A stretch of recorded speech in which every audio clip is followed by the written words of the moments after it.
네, 안녕하세요. 낭만주의 애무하기 시작하도록 하겠습니다. 지난 영상에서 이제 불확실성 얘기하면서 해겔의 추상성 얘기했었죠. 그죠? 그 추상성이 오히려 감각적 미로부터 멀어진다. 그래서 이러한 어떤 아이러니를 볼 수 있었다라는 식으로 얘기를 했죠. 그래서 해겔이 이제 아이러니를 긍정적으로 보지 않았다. 그 이유는 이러한 아이러니 속에서 어떤 감각적 미를 도외시하고 어떤 추상성으로서 감각을 못 느끼게 만드는 약간 그런 마취제 같은 느낌을 전달한다라는 식으로 제가 말씀을 드렸었어요. 그리고 오늘 불확실성에 대해서 좀 더 보충해서 얘기한다라고 했는데, 오늘 말씀드릴 이 불확실성, 이걸로부터 시작하는 것은 뭘 말씀드릴 거냐면은, 이 낭만주의 이 당시의 시인들이 시 자체를 파편으로 봤다라는 거예요. 여러분들 이 시가 파편이라는 말이 바로 어떤 영감이라던가 어떤 생각이 바로 안 떠오르는 그런 말일 수도 있어. 문득 들었을 때. 왜 시가 파편이야? 자, 그 이유에 대해서 말씀드릴게요. 시가 파편인데 낭만적인 파편일 수 있다라고 봤던 거예요. 문학적인 거에서 여러분들 함축적이라는 것을 절대 뺄 수가 없어. 특히 시는 함축적인 것에 거의 결정체예요, 결정체. 부정하시는 분들 아무도 없을 거야. 이게 문학적이든 사실상 근데 회화적이든 간에 그림이든 간에 이러한 함축적이고 어떤 반어적인 느낌도 품고 있으면서 동시에 역설적인 이러한 기교들이죠, 일종의. 이러한 표현들의 본질이 바로 낭만적이라고 할 수 있다라고 본 거죠. 그래서 이 파편이라는 것은 사실상 예술가들이 이 목표, 자기가 정해놓은 주관적인 목표와 그것을 이룰 수 있는 가능성, 성취 가능성이라고 하겠습니다. 성취 가능성 그 사이에 간극이라는 것이 있다라는 점을 예술가들은 이미 알고 있다라는 거예요.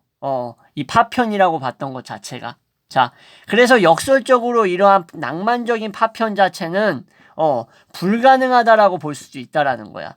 시가 일종의 파편으로서 함축적이고 반어적 이러한 결정체라고 볼 수 있겠지만, 예를 들어서 이렇게 설명을 하겠습니다.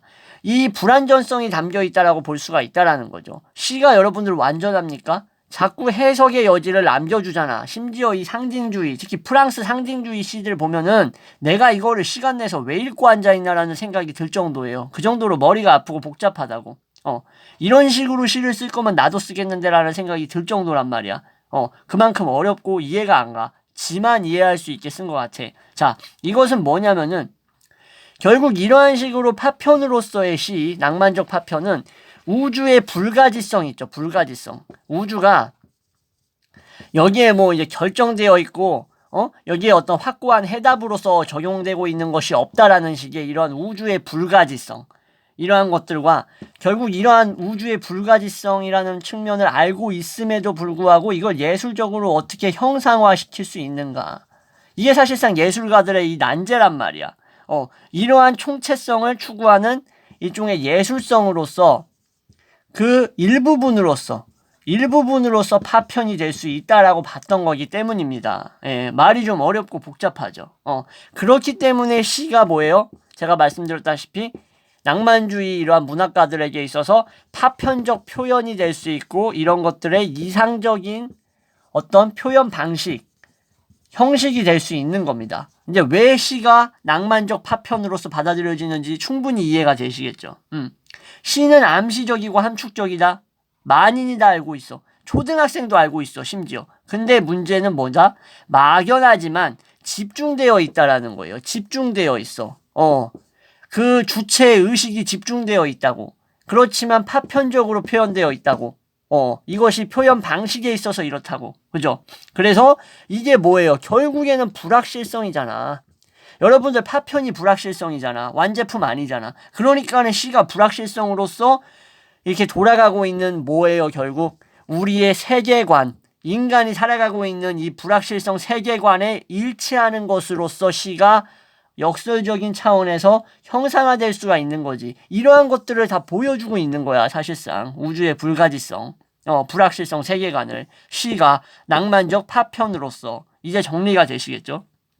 그래서 낭만적인 이러한 것의 장르의 본질이라고 할 수 있는 것은 영원히 진행 중이야. 영원히 과정이야. 프로세스, 진행이라는 차원에 있다라는 거예요. 핵심이. 그리고 완성이 될 수 없다라는 측면이 바로 뭐예요? 낭만적 장르의 본질인 거야. 끊임없이 이것이 뭔가 제조되고 창조되는 과정이라는 거지. 여기에 끝과 완성이라는 건 없는 거야. 그래서 시도 파편으로서 들어갈 수 있다라는 거죠. 자, 이제 더 나아가서 자기의식적인 이러한 비판적인 사고방식, 이러한 자기 자각 같은 것들이, 이러한 것들이 일종의 낭만적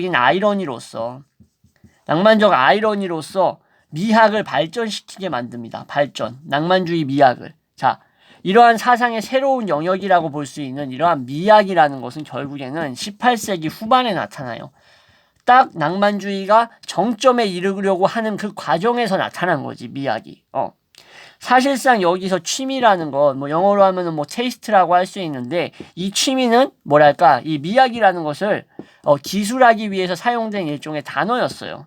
가장 자주 사용된 단어인데, 흉 같은 경우, 스코틀랜드의 철학자 흉, 또는 에드먼드 버크, 칸트, 이러한 사람들 있죠. 이러한 사람들의 영향이 컸어.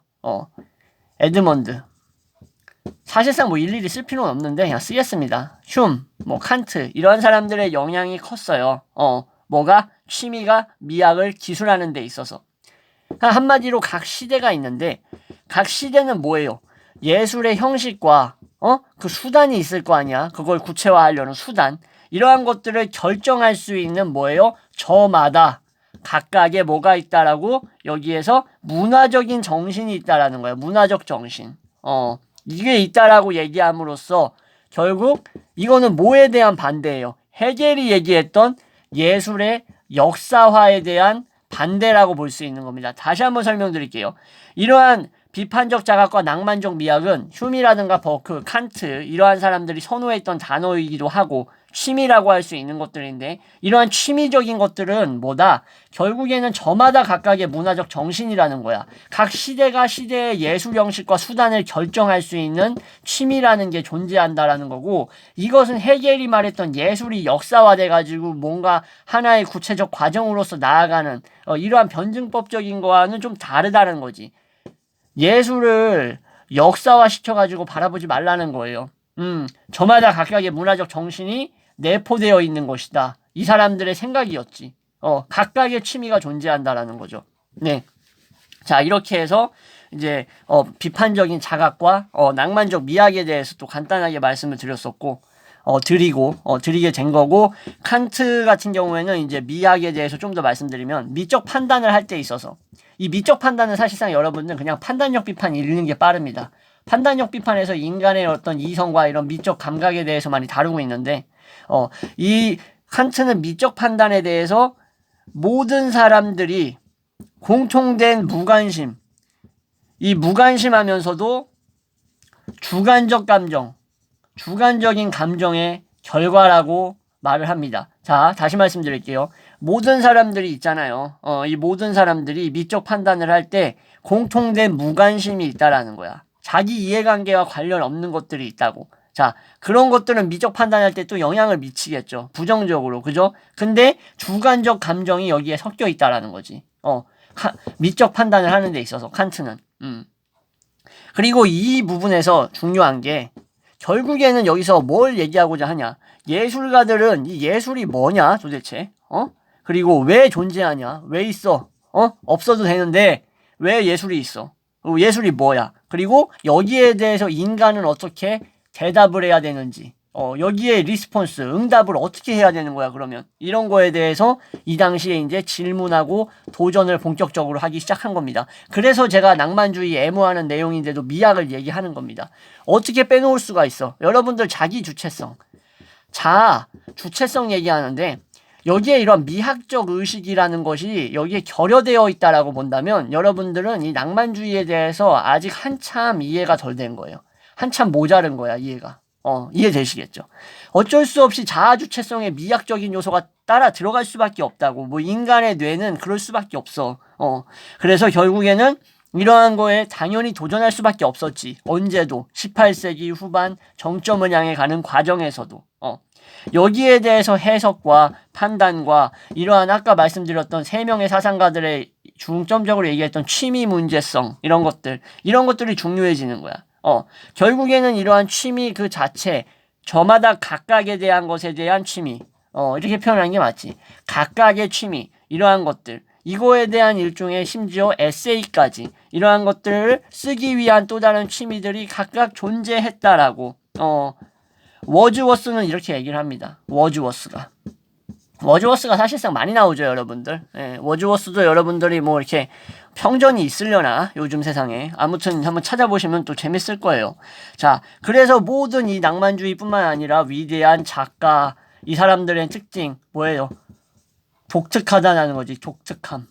독창적이죠, 그죠? 이러한 위대한 작가들은 바로 위대성과 독창성을 가지고 있는 만큼 어떻게 했을까? 자신의 취미, 작품을 음미할 때 필요한, 여러분들 괴테의 작품을 음미할 때 필요한 것이 있고 실러 작품을 음미할 때 필요한 게 다릅니다. 도스토옙스키 작품을 음미할 때 필요한 것도 다르겠죠, 당연히.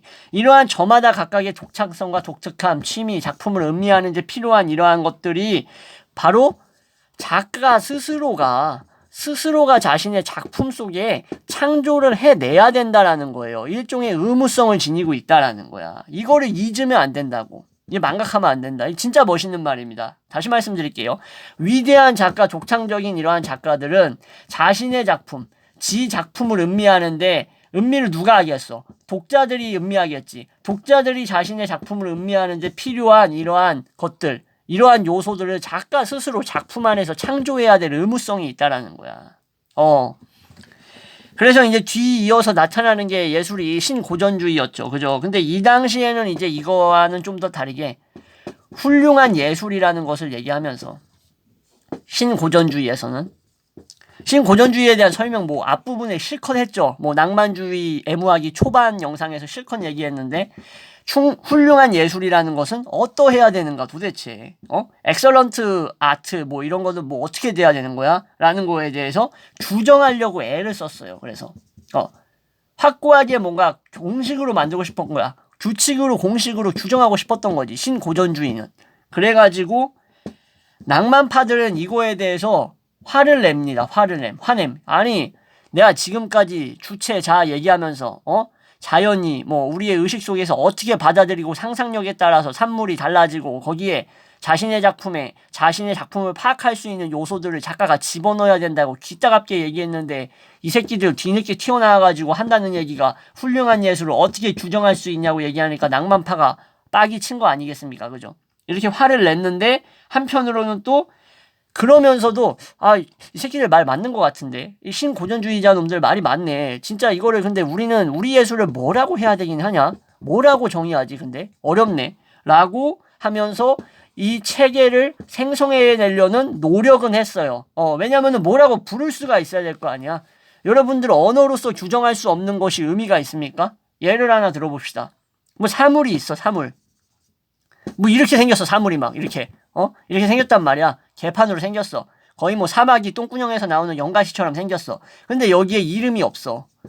그러면은 여러분들 이거를 뭐 어떻게 정의할 수도 없고 심지어는 사고에 영향을 줍니다. 이게 무슨 뭐 액시던트가 아니에요. 띵크에 영향 준다라는 거지. 그러니까는 이런 차원에서 낭만파들도 신고전주의의 이러한 비판적인 차원에 대해서 역겹지만 맞는 말이네 하면서 이거의 체계를 찾으려고 애썼다라고 보시면 될 것 같습니다. 그리고 이제 형 슐레겔 얘기 좀 더 하겠습니다. 형 슐레겔은 1808년 강의에서 이제 뭐 관찰하거나 아니면 독자들 있죠. 작가의 독자들. 이러한 사람들을 예술가의 버금가는 위치까지 끌어올리려고 했어요. 다시 말씀드릴게요. 관찰자하고 독자를 예술가의 버금가는 위치까지 상승시키려고 했다고. 형 슐레겔. AW 슐레겔 있잖아요. 아우구스트 비렐름 슐레겔인가? 갑자기 이름이 생각이 안 나네. 아무튼 자, 그래서 20세기의 유명한 포스트 모더니즘과 롤랑 바르트, 또 롤랑 바르트 좋아하시는 분들 많더라고. 제 영상 보시면은 다른 영상들 조회수 그냥 바닥인데 롤랑 바르트 소개해주는 거는 아주 조회수가 1000회인가 10,000회가 넘어가요. 깜짝 놀랐어. 나도 아주 그냥. 다른 영상들도 10,000회씩 넘어가봐. 나는 그냥 아주 집에 그냥 책으로 벽을 쌓아놨을 거야, 아마. 벽지 안 해도 돼. 그냥 책으로 벽을 쌓으면 되니까. 자, 이런 쓰잘데기 없는 소리 그만하고. 어쨌든 20세기의 포스트 모더니즘과 이 롤랑 바르트의 에세이 1968년인가 그랬을 거예요. 저자의 죽음의 선구인 거예요. 이 제목이 저자의 죽음이라는 에세이예요. 롤랑 바르트. 근데 이거의 선구라고. 뭐가? 형 슐레겔이 강의했던 이러한 독자와 관찰자가 어디까지 끌어올렸어? 예술가까지 끌어올린 게. 자, 그래가지고 결국에는 이제 콜리지가 또 나와야 되는데 콜리지가 또 문학적인 전기에서 문학적 전기라고 있어요. 이게 1817년에 쓴 건데 여기서 방금 말씀드렸던 형 슐레겔의 생각을 또 발전시킵니다. 발전시켜가지고 좋은 말인데 이러면서 발전을 시켜요. 그리고 또 개신교 신학자였던 또 프리드리히 슐라이어 마어도 또 해석에 대한 강의했고 뭐 이런 것들을 뭐 구구절절히 말하기는 좀 그렇고 그죠? 그리고 개인적인 판단이 중요하다. 갑자기 생각이 안 나가지고 말이 꼬일 뻔했어. 그래서 이 슐라이어 마어에게 있어서도 개인적인 판단은 결국에는 도덕적 결단을 내린다거나 어떠한 우리 현실 직면한 문제에 있어서 뭔가 의미를 부여할 수 있다라고 생각한 거지. 슐라이어 마어도. 그래서 예술과 문학을 우리가 해석하는 데 있어서 예술 해석하는 데 있어서 뭐가 중요해? 개인적 판단이 중요하다라는 거야. 결국에는 슐라이어 마어의 얘기도.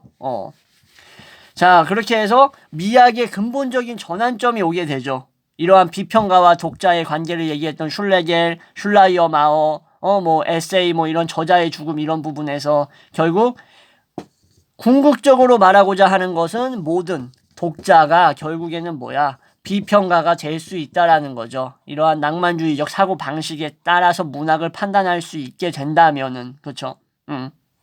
그래서 독자는 불신을 의도적으로 중지하면서 거기서 예술 과정에 참여하는 단계까지 나아갈 수 있다라고 이제 문학가들은 얘기를 해요. 그리고 이 텍스트 자체를 작가가 생각한 것보다도 더욱더 어떻다 깊이 이해할 수 있는 독자라던가 관찰자가 이제 결국 해석자로 진화한다라고 볼 수 있는 거죠. 여러분들 그 있잖아요. 파이리가 진화하면은 리자드인 것처럼 이렇게 갑자기 그게 왜 나왔지? 아무튼 이 독자 관찰자가 해석자로 진화하게 만들어 줄 수 있다라는 거죠. 여담이지만 여러분들 혹시 포켓몬 스티커 갖고 계신 분들 중에서 그 리자드 띠부띠부실 갖고 계신 분들은 저한테 댓글 남겨주세요. 제가 아주 비싸게 사겠습니다. 제가 어릴 때 초등학생 때부터 그거를 수집하기 시작했는데 책으로 수집을 했어요. 이 스티커를. 아주 애착이 남다릅니다. 거의 20년 넘었어. 한 30년 거의 가까이 돼가는데 자, 이거 아무튼 이런 얘기 내가 왜 하고 앉아있냐, 이 진지한 영상에서. 갑자기 생각이 났어요. 이런 식으로 진화가 되었다, 해석자로서. 자, 그리고 이제 윌리엄 셰익스피어의 얘기 좀 간단하게 말씀드리고 이번 영상은 마무리할 거예요. 자, 셰익스피어도 당연히 문학하면은 나올 수밖에 없고 낭만주의적 요소가 당연히 있기 때문에 자, 이 사람 같은 경우에는 16, 17세기 사람이었죠, 사실상. 근데 이제 18세기에 이제 신고전주의자들한테 좋은 평가를 못 받아요. 좀 욕을 먹어. 좋은 평가 못 받아. 셰익스피어는 이제 예술을 구속한다라는 거야. 이 신고전주의자들이. 구속한다고. 그래서 이러한 것들에 대해서 규칙이라는 것을 세우지 말라고, 투쟁을 상징한 거예요. 셰익스피어는, 신고전주의자들이 예술을 구속하고 앉아있는데, 이러한 예술을 구속하는 것에는 규칙들이 있다라는 거야. 정의 내리려고 하는 규칙들. 이거에 대한 투쟁을 상징하는 인물이었기 때문에, 다시 한번 돌아가서 얘기하면 신고전주의자들이 18세기에 이 이전 세기 사람이었던 셰익스피어에 대해서 나쁜 평가를 내렸다라는 거지. 근데 독일 낭만주의자에게는 셰익스피어가 어땠을까? 다른 의미를 지녔겠죠. 진실하고 자연스러운 어떤 표현을 했던 인물이었다라고 얘기하는 사람도 있었고, 사실상 신고전주의와 이 당시에 빼놓을 수 없는 우리 나폴레옹 보나파르트, 이 사람의 프랑스로부터 결국 해방되기를 원했잖아. 누가? 독일이 이 나폴레옹으로부터 해방되기 원했잖아요. 이러한 독일인들의 본보기가 아닐까라고 생각했던 사람들이 있어요. 누가? 셰익스피어가 문학에 있어서. 자, 이러한 어떤 사실과 이해에 도달하려고 안달하지 않았다. 이게 중요한 거예요. 사실과 이해를 자꾸 막 도달하려고 그러고 막 여기에 막 달성하려고 하지 않았어. 누가? 윌리엄 셰익스피어가. 윌리엄은 그런 사람이 아니었다고. 윌리엄은 작품 속에서 불확실성과 일종의 신비, 의심 같은 것들을 집어넣고 여기서 독자가 관찰자가 해석자가 되어가지고 여기서 작품 내에서 존재할 수 있게 그 터전을 마련해줬던 사람이다 라고 얘기를 했던 거죠. 실제로 이러한 텍스트 관련된 문학 관련된 것 중에서 이 콜리지는 셰익스피어를 아주 그냥 숭배했습니다. 셰익스피어가 아주 그냥 제가 도스토예프스키 숭배하잖아요. 문학의 신이라고. 콜리지는 셰익스피어를 숭배했던 거예요. 다른 사람들은 이제 뭐 파워 오브 네이처, 자연의 힘 같은 것들, 막 이러한, 과장된 용어 쓰면서 어떻게 해요? 유기적이고 복잡했던 상징에 대한 어떤 갈망, 유기적이고 복잡한 이러한 복잡하고 불확실한 이러한 상징에 대한 갈망을 자연의 힘과 같은 이러한 과장된 용법을 쓰면서, 셰익스피어라는 인물의 이 작품, 이 사람을 통해서 뭘 했던 거예요? 대리만족했던 거야, 낭만파들이. 그러면서 그를 찬미했던 거지.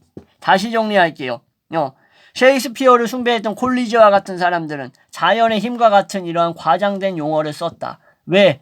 이렇게 유기적이고 복잡한 상징들을 보여주는 이러한 셰익스피어의 문학 작품을 보면서 대리만족을 느꼈다는 거지. 이러한 어떤 작품 속에서 보여지는 불확실성, 낭만주의적 요소들을 느끼고 체험하면서 그러면서 찬미했다라는 거죠. 이렇게 해서 오늘 영상은 여기서 끊겠습니다. 다음 영상에서 찾아뵙도록 하겠습니다. 감사합니다.